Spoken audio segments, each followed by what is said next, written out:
Hi everyone, it's Z with ZAJA Natural and the Beer Soap Company.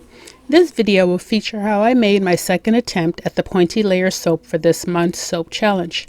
The second time around actually taught me a few things that I would like to share with you.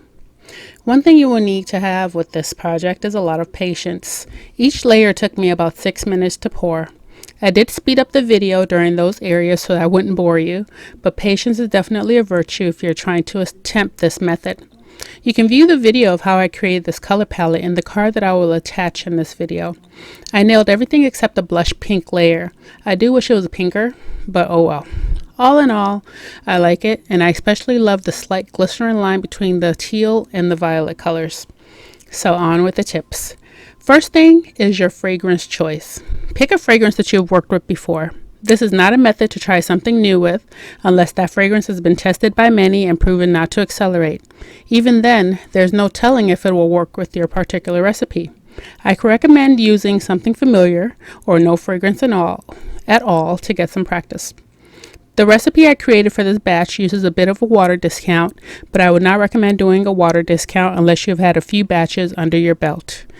I would most certainly recommend gelling your soap, as this will make your colors pop, and this is a method where bright colors definitely matter.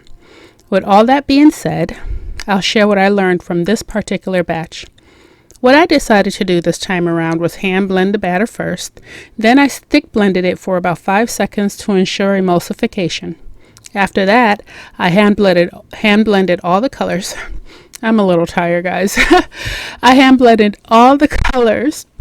One major thing I did do differently was that I didn't add my fragrance to each color all at once.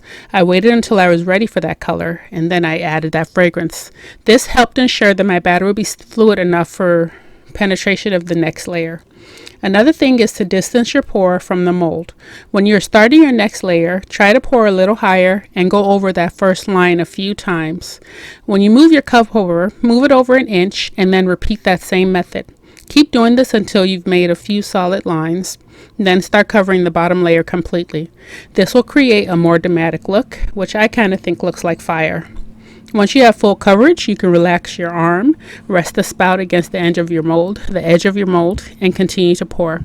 If you have a lazy Susan, use it. It really helps so you can spin your mold around. I hope these tips help you out, and I hope you enjoy this video.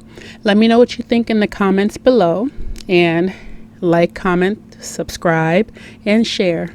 See you again soon.